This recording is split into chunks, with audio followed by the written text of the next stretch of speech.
21:19, continuamos con Comunistas en la pantalla de Bravo TV y te contaba, bueno, que si bien no ha hablado mucho en el primer bloque, está con nosotros Nicolás González, que es el autor de una nota muy interesante y muy jugosa publicada en el diario Perfil.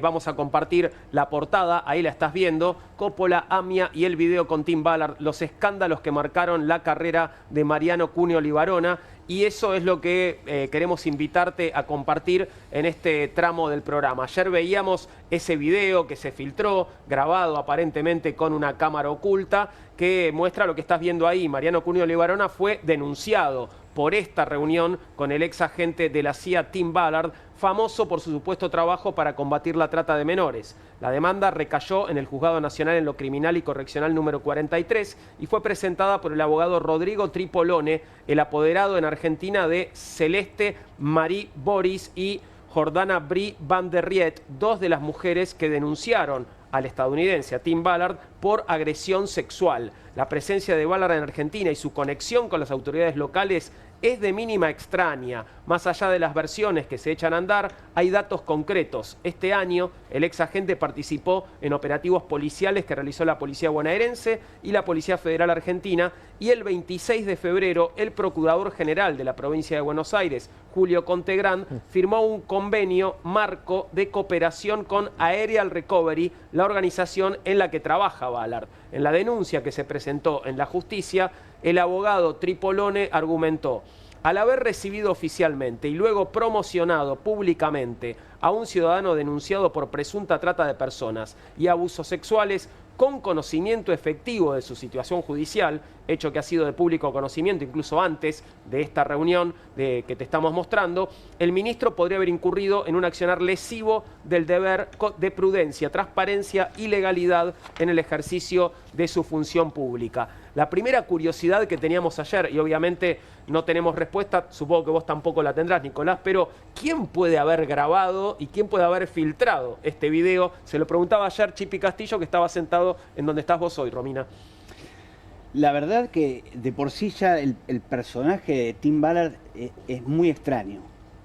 Desde las primeras apariciones públicas que yo encontré de él el año pasado, alrededor del caso de la desaparición de Loan.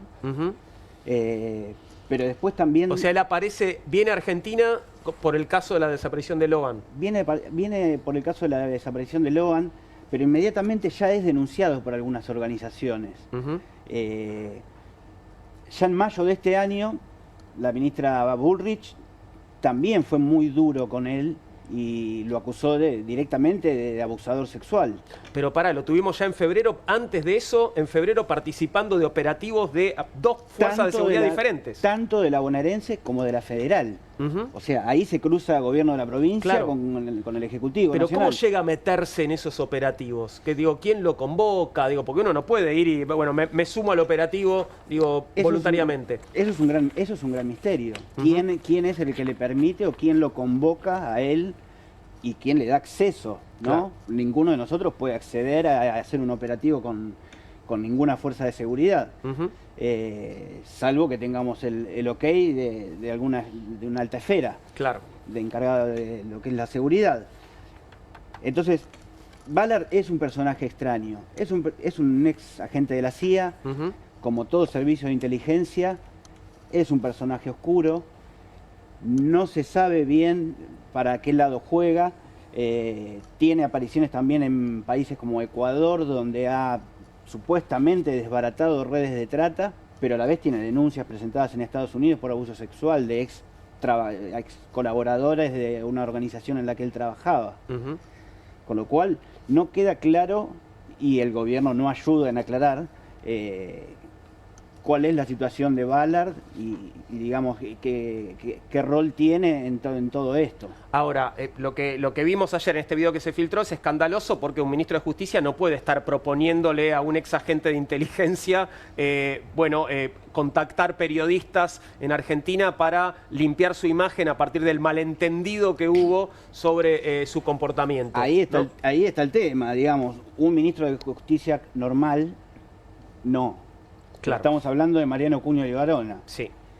Vos me estás dando el pie para que recordemos quién era Mariano Cunio Liberona y ya vamos ahí. Pero antes de eso, necesito preguntarte esto. ¿Por qué está tan interesado el gobierno en trabajar con este señor, con Tim Ballard? O por lo menos una parte del gobierno, porque ya sabemos que Patricia Bullrich no lo quiere, o bueno, tal vez no lo quiere, pero lo puede querer, porque ya sabemos que también es bastante voluble con sus posiciones, ¿no? Dije voluble. Pero bueno, sí lo quiere Mariano Cunio Liberona, por ejemplo, ¿no? Bueno, digo, prepara un proyecto de ley basado un poco en el trabajo de Tim Ballard. Supuestamente a medida. Claro. Me parece que Ballard tiene una relación con este gobierno a través de esta organización que también se ha hablado mucho, que es la CEPAC. Es cercano a Laura Belén Arrieta. Hablamos de una especie de internacional de la derecha, ¿no? Claro, sí. Eso es la CEPAC, que tiene ¿no? su sede. Y Arrieta la de las valijas. Claro. Que Arrieta las es valijas del avión no revisadas. Es la mujer que trajo las 10 valijas que no fueron revisadas ni por migraciones, ni por aduana, ni por nada. Es decir, de alguna manera todo se toca con todo en este caso. Lo cual es normal en los casos donde hay servicios de inteligencia involucrados. Me parece que el gobierno debería ser más claro, aunque ya dijeron hoy que ellos no iban a dar ninguna declaración, porque supuestamente la reunión entre el ministro de Justicia y Tim Ballard fue una reunión oficial. Bueno, pero si fue una reunión oficial, no deberían justamente dar una explicación. ¿Fue oficial o fue privada? Según el gobierno, fue una reunión oficial. Tiene que haber una agenda entonces publicada. Claro.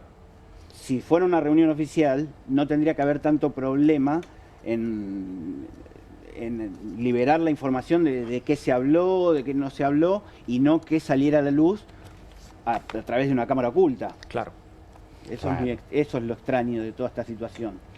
Todo es extraño en esta situación. Sí, no es muy extraño si uno piensa que Milei es súper amigo, tampoco súper amigo, pero... Ahí estamos viendo, bueno, cómo era Mariano Cunio Liberona en aquellos años, ¿no? Un joven abogado, y ahí tenés esta famosa tapa de gente que mostraba las fotos íntimas de un romance escandaloso. Mira vos, ya ofrecía gente en ese momento la biografía no autorizada de Mariana Nanis. Estamos viendo ahí en un recuadro. Bien, esta frase de Cunio Liberona, ni loco me caso con Samantha, ahora espero el perdón de mi mujer, se repitió en los noticieros, en las sobremesas y en los bares de todo el país. Era el país del abogado mediático, una figura que litiga tanto en tribunales como en televisión abierta. Bueno, obviamente había un deseo de notoriedad muy grande, ¿no?, de parte de Cunio Liberona. A mí me parece que Mariano Cunio Liberona es el primer abogado que entendió que de alguna manera las causas judiciales pueden tratarse dentro de los juzgados, pero también en los sets de televisión. ¿Vos decís que lo que se discutía en los sets de televisión llegaba, digamos, a la causa, que podía influir sobre las decisiones que tomara la justicia? Yo creo que se combinó eso con un sector del Poder Judicial, como el juez Hernán Bernasconi en aquel momento, que era el juez que llevaba adelante la causa del caso Coppola, que estaba más interesado en los flashes y en las luces de las cámaras que en las pruebas, y rodeado de un grupo de policías de la bonaerense. Recuerdo el caso del oficial Diamante, un grupo de policías que trabajaban en la costa atlántica, que se rodeaban de personajes de la farándula, y de chicas jóvenes en aquel momento, como el caso de Samantha, Natalia, Fernanda Villar, Poli Armentano, que también tuvo una muerte que nunca se aclaró del todo. Y en ese contexto, Mariano Cunio Liberona, más joven de lo que es hoy, era parte de esa jungla que habitaba los boliches, los sets de televisión y también los pasillos de los tribunales.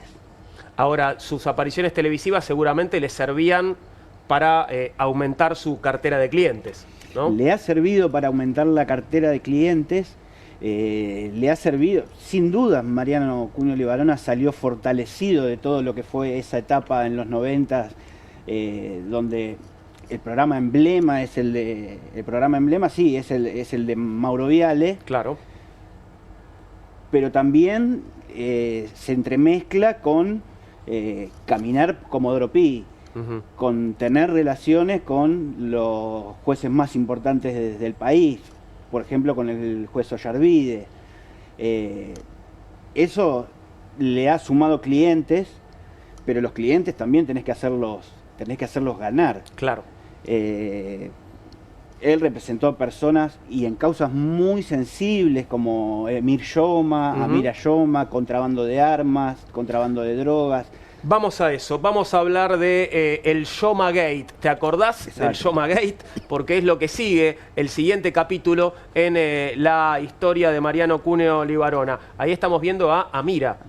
Mira vos, el poder es un animal que no se sacia y Mariano Cunio Libarona no era un abogado cualquiera, hijo de un juez de la Corte Suprema de Justicia del Chaco, había estudiado en la Universidad de Buenos Aires, sabía navegar las cloacas de Comodoro Pi con la destreza de un buzo profesional.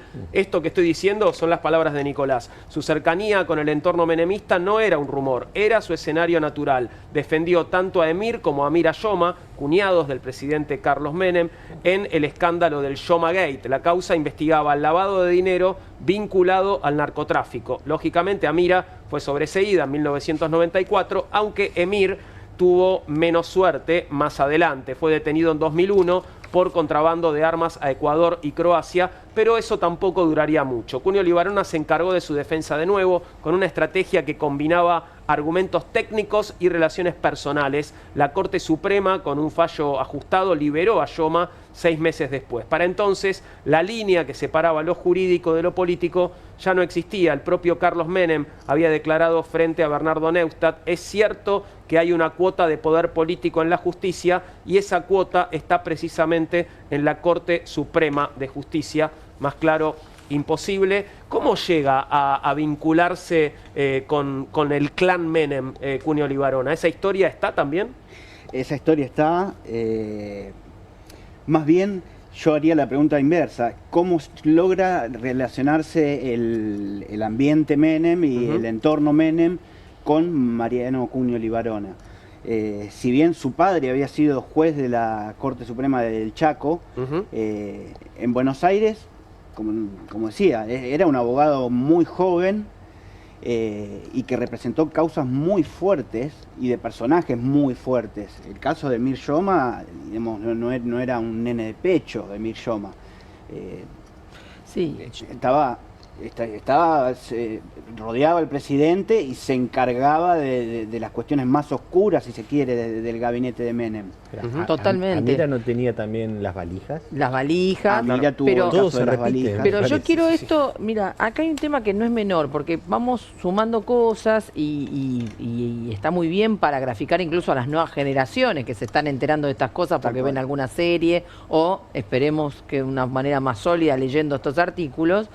Pero yo quiero detenerme en un tema. Lo de Emir Yoma y la venta de armas, que por lo cual también tuvo una causa Menem y que lo salvaron, entre otras cosas, los que habían sido amigos, después enemigos, como muchos de los Kirchner, que lo terminaron salvando con la banca esa de senador que tuvo para tener los fueros. No es porque un tema llega a estar menor. en prisión domiciliaria por este tema, ¿no? Totalmente, Claro. no es un tema menor. Acá Argentina le vendió armas a 2 países latinoamericanos en guerra, como eran Croacia y Ecuador, y Perú y Ecuador. Y toda una venta a Croacia también, que en otra situación, con intermediaciones. Pero para encubrir todo esto, se hizo estallar un pueblo entero, una ciudad entera, que es la ciudad de Río Tercero, en un caso que se encubrió, que se tapó, que llevó muchísima gente fallecida y muchísima gente herida. Es una herida total que sigue teniendo el Río Tercero, la ciudad de Río Tercero en Córdoba. Esto es muy grave. Esto generó muertes allí donde fueron las armas y muertes en Argentina. Estos no son temas menores simplemente de la historia. Esto es lo que hicieron gran parte de todos estos personajes que siguieron el poder y que fueron protegidos hasta el final. Esto es muy grave. Tal cual, respecto a eso, el otro día me tocó vivir una situación de charla con algunas personas. Había un grupo de chicos muy jóvenes que estaban viendo la serie del expresidente Menem, muy enganchados. Yo vi la serie está buena, digamos, ¿no? Como ficción.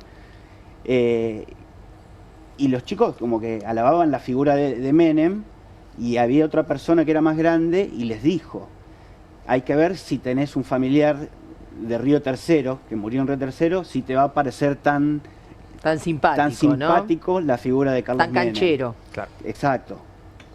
Y sí, bueno, si hablamos de muertes alrededor, bueno, por supuesto hablamos de Río Tercero, pero también hay que hablar, refiriéndonos a Mariano Cunioli Libarona, de la muerte de quien fuera su pareja, de Lourdes Di Natale. Había sido su esposa y madre de su hija, pero, y fíjate cómo todo es una red realmente muy compleja, también secretaria de Emir Yoma. Exacto. Y fue una testigo clave en la causa por el contrabando de armas. Entregó cuadernos, agendas y notas manuscritas que apuntaban directamente al corazón del poder. En marzo del 2003 cayó misteriosamente desde el 10º piso de su departamento en Palermo y la justicia cerró el caso como suicidio. En 2015 la Corte Suprema ordenó reabrir el expediente, se pidieron nuevas pericias, se convocó a declarar a su hija Agustina, pero nada cambió el final. La muerte de Lourdes Di Natale permanece hasta el día de hoy en una zona gris, marcada por sospechas, silencios y carpetas cerradas. Ahí estamos viendo la tapa de noticias, ¿no? Que hablaba de habla la primera arrepentida de la corrupción menemista. Así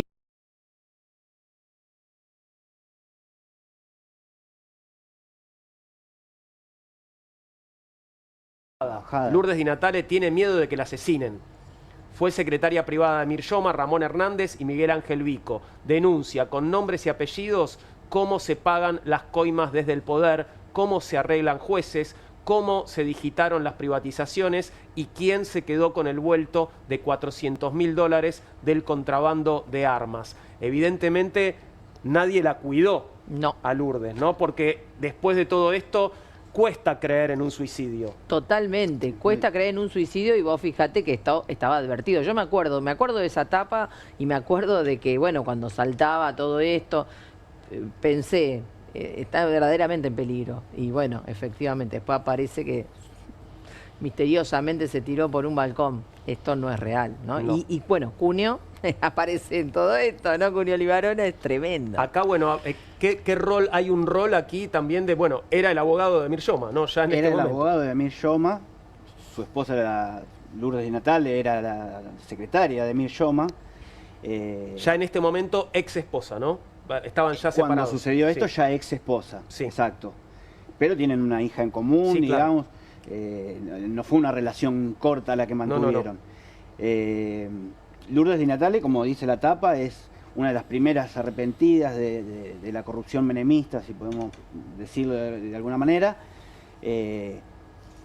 La bajada lo dice, tiene miedo de que la asesinen. Cuando alguien tiene miedo de que lo asesinen y después se tira de un 10º piso, es muy difícil de creer que efectivamente haya sido un suicidio, sobre todo con la celeridad que se cerró la causa.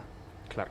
Esa causa, en la nota no dejé constancia, pero la causa por la muerte de Lourdes Di Natale se cerró en apenas 6 meses. Bueno, perdón, recién citábamos palabras del presidente Menem cuando hablaba de el poder político La en la cuota del justicia, poder político. y se refería a la Corte Suprema. Yo creo que es todo como Y está era todo la bastante corte claro. de la servilleta, la famosa servilleta. corte de la servilleta. Efectivamente, los jueces de la servilleta. Elegidos a dedo. Hablabas también de la muerte de Poli Armentano. A Poli Armentano lo mataron. Bueno, Eso ahí sí está claro, digamos. Ahí no hay, digamos, también la hipótesis del suicidio no está. Lo mataron, pero no está claro quién lo mató. Tampoco. nunca se esclareció quién lo mató. Esa noche en la que mataron a Poli Armentano, Poli había estado comiendo en un restaurante muy conocido acá de la zona de Retiro, Ujú. junto con Guillermo Coppola y Ramón Hernández. Ramón Hernández, también miembro del gabinete. Secretario privado, ¿no? Era el secretario privado de Carlos Menem. Carlos. Claro, claro. Y 3 horas después de eso, Nunca se supo bien sobre qué se habló en esa cena. Supuestamente la versión de Guillermo Coppola era que querían construir un tren que uniera una serie de discotecas en la costanera, pero es muy raro. Un proyecto para definir como trasnochado, ¿no? Y podríamos decir... Para un secretario privado de la presidencia es un ambiente raro. Sí. También. Bueno, ahí había mucho, ¿no? Digo, no, es un ambiente en el que se movía mucho de los funcionarios del gobierno de Menem, ¿no? Pero hay mucho más todavía escabroso, no sé hasta dónde vamos a llegar, y estamos recorriendo distintos capítulos de la vida de Mariano Cunio Libarona y llegamos al capítulo AMIA. En 1997, el juez Norberto Yarvide ordenó la detención de Cunio Libarona en el marco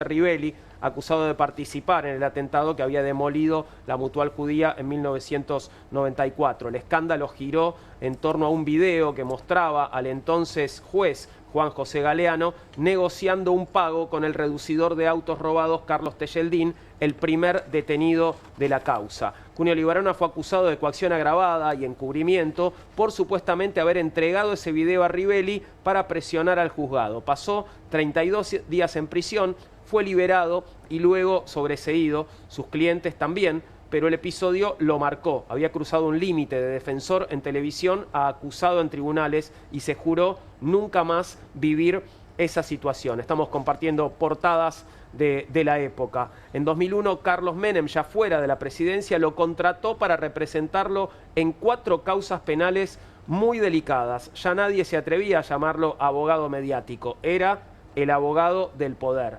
Defendió a Hugo Ornequian en la causa de los cuadernos de las coimas, representó al empresario Sergio Taselli, acusado de corrupción, también al gobernador de Tucumán, José Alperovich, denunciado por abuso sexual. Su estudio se convirtió en un bálsamo para empresarios caídos, jueces cuestionados, policías corruptos y políticos heridos. No sé si se puede cuestionar, digo, que... Todo lo otro, las amenazas, esta acusación de extorsión. Bueno, tuvo toda una participación en esto que para mí es una de las cuestiones graves, que además, porque aparecía con claridad cuál era la conexión local, quiénes eran los responsables, y bueno, aparecía con mucha claridad también quiénes eran los que habían facilitado, ¿no?, semejante crimen como fue el atentado contra la AMIA, ¿no?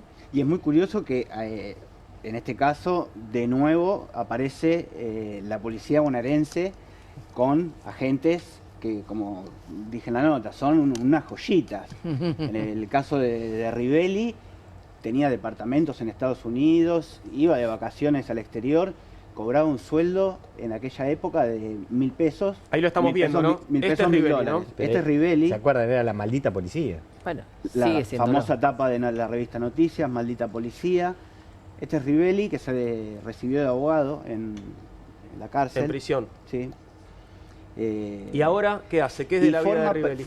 Hoy está libre y trabaja como abogado, pero en aquel momento formaba parte de un entramado que mezclaba policías, ladrones de autos y reducidores. El reducidor era Tejeldín,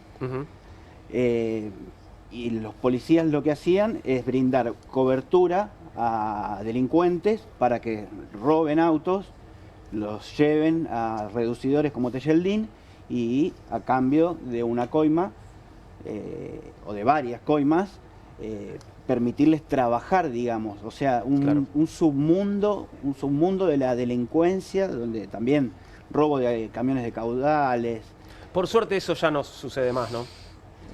Es chiste. Querríamos creer. Sí, querríamos creer. No es el caso, lamentablemente. Hay un capítulo más, podemos hablar... ¿Sigue la novela? Tengo más, si querés más, hay un montón. Bueno, podemos hablar ahora de los hermanos, ¿no? Los hermanos, porque claro, los conflictos no son solo de Mariano Cunio Libarona, su hermano Rafael defendió a Brian Kelly en el escándalo por contratos de seguros de ANSES, renunció en apenas una semana, la excusa honorabilidad. También aclaró que no era socio del estudio hacía 15 años. Mariano, rápido de reflejos, se desligó por completo. Lo que estamos viendo ahora es una foto familiar, ¿no? Exacto. Ahí, ¿todos abogados son todos abogados? Todos abogados. Impresionante, ¿eh? A nadie le gustó, como no sé, dedicarse a la No, cocina. le gustaron o a- las leyes. Bien.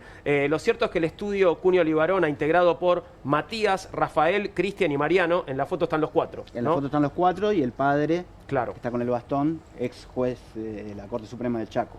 Representó también a personajes como Giselle Rímolo, el barra brava de River Alan Schlenker, el ex represor Enrique Barre y al rey de la efedrina Mario Segovia. Las causas se apilaron como expedientes vacíos en los estantes de Comodoro Pi. La firma conserva prestigio y sobre todo poder. Pensaba, bueno, en esto a propósito del desempeño profesional de los Sí. abogados, también está de parte del potencial cliente a quien elige para que lo represente, ¿no? Eso Exactamente. tampoco es menor, ¿no? A ver, el cliente que está, por ejemplo, imputado o acusado de un delito, va a tratar de elegir la mejor defensa. Claro. Entonces, en ese sentido, está el criterio del cliente. Después, el profesional está en el profesional de aceptar o no aceptar esa causa. Claro. Pero Digo, me pregunto por qué, por ejemplo, Alan Schlenker elegiría a Cuneo Libarona, ¿no? Y así, ¿por qué el rey de la efedrina elegiría a Cuneo Libarona? seguramente sea un buen abogado, ¿eh? Claro. Que bueno, que Seguramente. tal vez no sé, no te puede garantizar, pero te puede A ver. prometer una buena performance o una... Acá hay un sí, mito, hay cierto mito que, a ver, está la parte procesal y la parte técnica que todo abogado tiene que brindar, y después en todo caso estará lo que está desarrollando acá, se está hablando en este momento. Nosotros los abogados, te hablo de mi caso, y los cientos de miles de abogados que nos levantamos todos los días a la mañana y tal vez estamos toda la noche escribiendo, defendiendo, armando escritos, presentando recursos de apelaciones. Nosotros trabajamos de esto. Hay algunos abogados que tal vez tengan otra cintura, otros teléfonos que nosotros no tenemos, pero la gran mayoría, por eso, no hay que bastardear la profesión de abogado. No. No. Por supuesto. Me quedo con esto de expedientes así como en pilita, en Comodoro Pi, En Comodoro Pi. durmiendo. Para esto sí, digo, seguramente tiene que pesar, tiene que jugar un vínculo entre quienes pueden hacer dormir a los expedientes y quien necesita que esos expedientes duerman. Mueve la cabecita, Kim, a ver cómo no, es eso. no siempre es así, ¿eh? Ok, Depende de qué juzgado te toque, vos sabés si es más rápido o va a tardar mucho menos.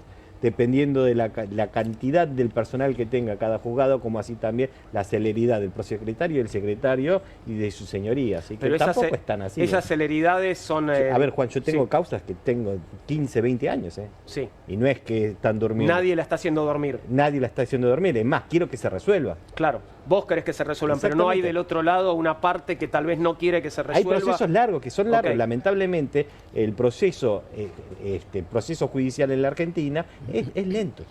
Ningún proceso debería durar 20 años. Y te puedo Ningún- asegurar que dura mucho más también. ¿eh?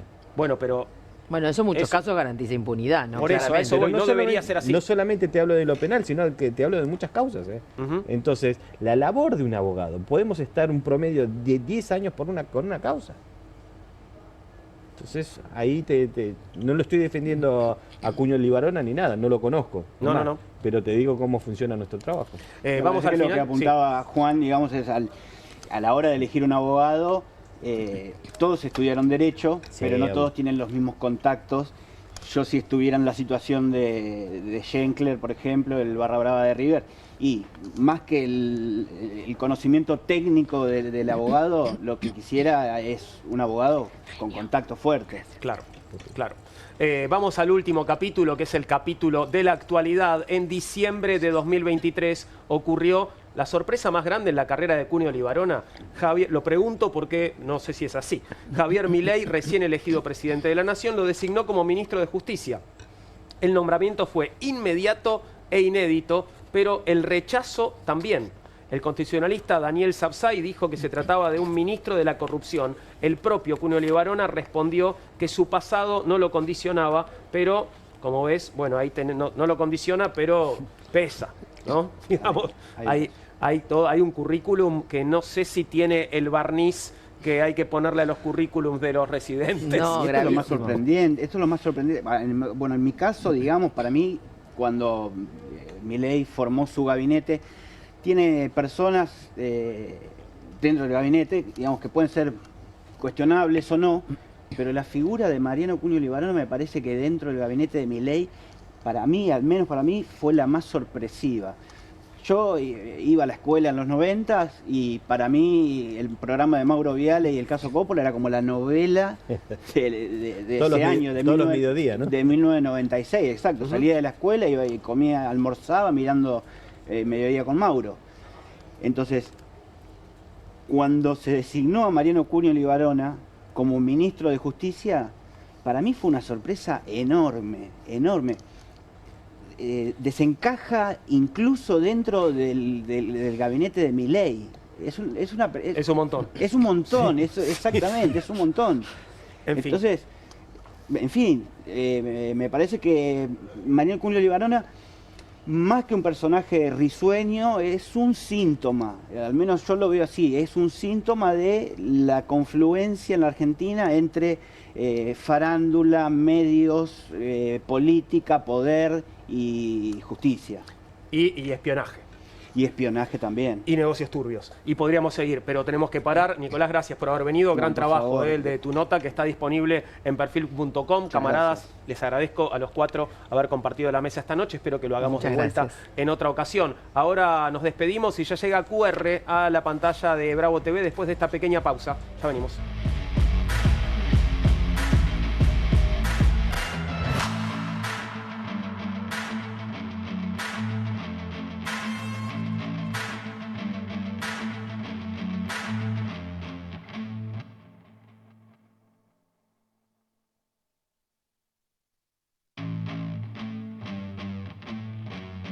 Ya son las 10 de la noche, ya estás esperando que comience QR y es lo que está por suceder. Voy a saludar a Pablo Caruso. ¿Cómo estás, Pablo? Hola Juan, ¿cómo te va? Me gustó el tono, ya son las 10 de la noche, ¿no? Como Ya es hora de que empiece QR. ya es hora, Vamos. sí, y de estar vos también en otros lugares, ya no disfrutando otras cosas de la... No te creas, de yo la noche. espero este momento de saludarte, de charlar un poquito con vos, Pablo. Aparte, quiero decirte, sin spoilear tu programa, que Sí. sé que vas a tener un comunista hoy y me pone muy contento. Así Bueno, es. y tiene muchas cosas para decir además. Tendremos un comunista sobre algo vinculado a lo que recién estaban trabajando. Extraordinario lo que hicieron respecto de la vida, el currículum, o si querés llamarlo de alguna otra manera, del actual ministro de Justicia, Cunio Libarona. Sí, Nobleza Obliga, nota de Nicolás González en perfil. Sí. Está disponible, la podés ver en perfil.com. Una nota realmente, bueno, histórica, muy, Claro. muy interesante. Porque una cosa es un ministro de estas características que tiene un episodio como el que ahora vamos a volver a narrar. Vamos a estar con Esteban Paulón, que va a charlar con nosotros para